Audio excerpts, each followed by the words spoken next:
Hey all you nerds, Gabe, aka Froopy Art here, and welcome back to our Gravity Falls and Cryptid-inspired region.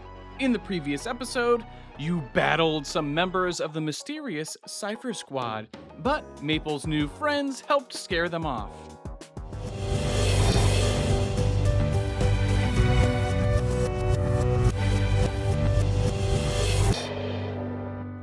You've made your way back to the Pokémon Research Shack and filled in the professor on what happened.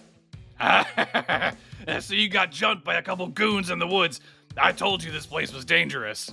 But you don't understand. They had a little machine thingy that looked like one of your experiments called an MUW, and they were threatening us with it. That's ridiculous. I'm the only one doing any advanced sciencey research here. It probably wasn't anything. I'm sure it was just a toy. Oh, and they were trying to steal crystals for their big bad boss. Crystals, eh? Like expensive-looking crystals? Ooh, I like the sound of that. How did you kids find those crystals? We just kind of wandered into them out in the woods. But Grunkle Will, we think there's something super serious going on here. Listen, kids. I know I probably freaked you two out when I told you that the Hoenn region is weird and dangerous, but that doesn't mean that there's any conspiracies or evildoers or anything like that. You ran into some jerks in hoods. I just need you two to promise me that you'll steer clear of them in the future. Grunkle Will, we never said that they were wearing hoods. Promise me. Fine. We promise to avoid them, unless they're causing trouble and they need to be stopped. What was that? Nothing. Good. Your safety is of the utmost importance. Now, on a completely unrelated note, I need you two to go visit the incredibly dangerous bottomless pit that's nearby. Bottomless pit? Yeah, it really draws in the tourists. One of my other research assistants, Moos, is out there now. Apparently, he found one of the missing device components while he was repairing the railing around the pit. So go get the piece from him and bring it back to me. All right, let me show you where he is. And if you are going to be traveling farther out, let me also mark where you can find Pokemon centers and marts. Professor Pines adds a smattering of icons to your map showing all of the Pokecenters, and also adds an icon for where Moos can be found. And then he just pushes you out the door. It's a pretty quick walk, and you pass by a number of familiar Pokemon like Lilurk, Uglorn, and Royligi. But you also run into a couple new species as you head north. First up, we've got a cryptid from New York State. Lake Onondaga is recognized as one of the most polluted lakes in America. Yeah, go America. And while there have been accounts of something living in the lake for hundreds of years, all of the toxins and potentially radioactive waste in there now has fed into the claim that a giant radioactive salamander, Augie, now calls it home. And to play with the idea of a toxic spill, we're modeling the overall silhouette and appearance after an Erlenmeyer flask spilling chemicals.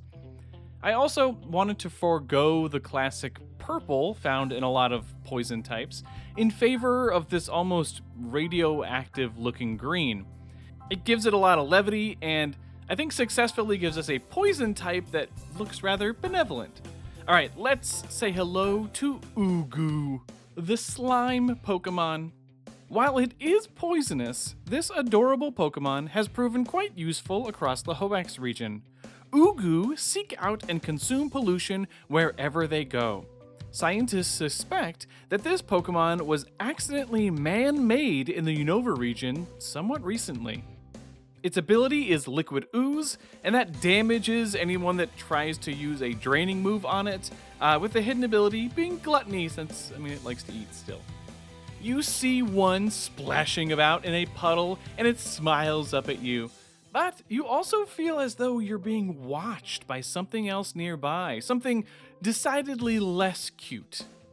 Yeah, we've had a lot of adorable first stage Pokemon, and nothing actually intimidating yet, so let's remedy that. Some of you know that I love me some Dungeons & Dragons, so we're taking one of its most iconic monsters, the Displacer Beast, and sprinkling in some hints of the various black cat cryptids to get something really strange. Now, the Displacer Beast is already a 6-legged panther with tentacles that creates illusions, but we're going to push that one step further by having it completely made up of tentacles. Like, sure, it looks like a cat, but it has just figured out over time that people like cats, and it would be more accepted if it held its wiggly body in this configuration most of the time. Also, though I was tempted to go with the dark type, I think the types of illusions it makes work just as well for the psychic type. Okay, let's go ahead and meet Foline, the illusion Pokemon. What appears to be a cat is actually a mass of tentacles.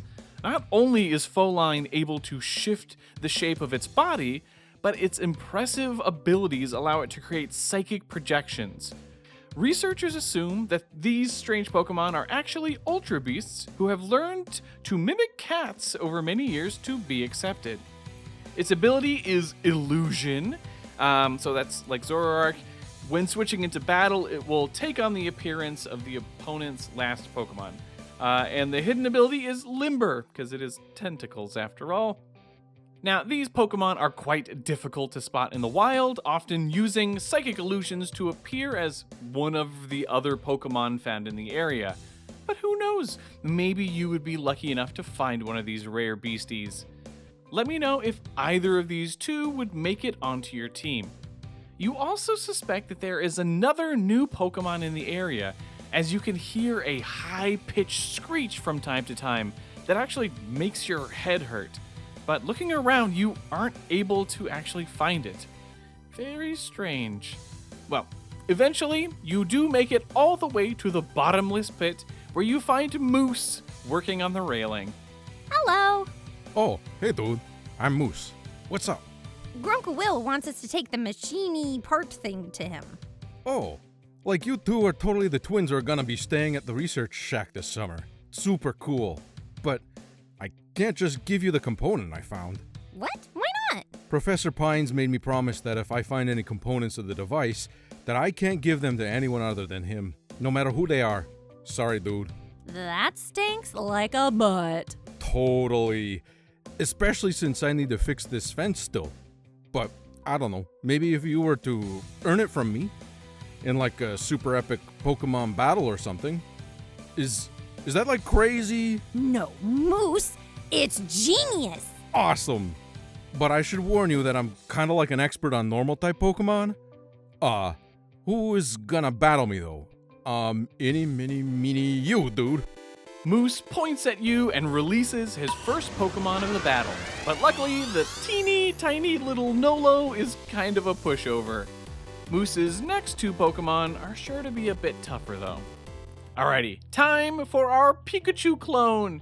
Every region needs one, and we're basing ours off of an awesome Canadian cryptid, the Lackwood Screecher. And the wonderful thing about it is that people have reportedly heard its cry, which often leads to headaches, nausea, and nosebleeds, but its appearance is a complete mystery.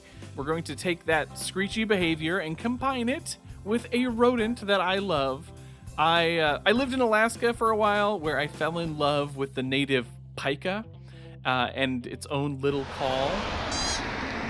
But pika also live across Canada, so that works out nicely. And I don't normally talk about name inspirations, but for a Pika clone, it's more important. Now, I definitely do not speak Japanese, but we're going to take Urusai, loud, and Kakureta, hidden, to get Kakurasai, or Kakurasai, the loud mouth Pokemon. This small mouse utilizes bursts of electricity to produce overwhelming screams. Kakurasai prefers to remain hidden, and even in the Hoax region, they are incredibly rare. While it is possible to hear its cry from incredibly far away, they still somehow manage to avoid most who seek it out. Its ability is Punk Rock, and that boosts sound-based moves and halves damage from the same moves. And its hidden ability is Soundproof. You are very confident that this is the Pokemon that you heard in the surrounding area. Its screech is quite powerful, and having boosted sound type attacks is a pain to deal with, but you eventually manage to knock it out. Moos's next Pokemon looks a bit spookier though. Yeah, I figured Moos needed a little bit of a curveball, and coming up against a ghost type in what is essentially your first gym battle felt about right. Now, this little guy is based on the Jenglot of Indonesia. These are grisly little dolls, often with long hair, sizable fangs, and sharp claws, that are imbued with dark magics. They can be offered blood to help their owner. This could be for good fortune, help with daily tasks, or revenge. But we'll spin that in a slightly more family-friendly direction, while also adding in a dash of the classic voodoo doll. Let's go ahead and meet Stitch'em, the ghost doll Pokemon. It is a common custom in the Hoenn region to build small dolls in hopes that a Pokemon spirit will possess it. Loving the doll and carefully assembling sometimes results in it becoming a Stitch'em. They are quite playful and love to assist their trainers with chores and odd tasks. Its ability is Insomnia, since in the lore you leave out blood for the doll, and while you sleep it goes and does its tasks, so Insomnia works, can't be put to sleep, and its hidden ability is Pickup, again because it's cleaning up. It's cute. Now the typing is a bit of a pain to deal with, but you eventually take down Moose's last Pokemon. If Professor Pines asks, I definitely didn't go easy on you. Tell him I totally used 6 high-level Pokemon, but you still beat me, dude. Well, here's a piece of Will's machine that I found. It felt pretty fortuitous that I found it, since it also wears a big question mark. But you should take it back to the research shack now. Later, dude. You head out, making sure to track down and catch a Kakurasai, and trek back to the research shack. And actually, let's go ahead and look at the decks and see how we're doing so far. It's not bad at all. You'll have to let me know if there are any evolutions that you are particularly excited to see. But with your first device component in hand, you stroll into the research shack. But we'll pick up from there in the next episode. Be sure to leave a like, comment, and subscribe if you are enjoying this series. There is a new puzzle added to the Discord server, and it is a real doozy, so check the video description for details on how to join the journal deciphering fun if you haven't already. Alright, I'll catch you in the next one. Later, nerds.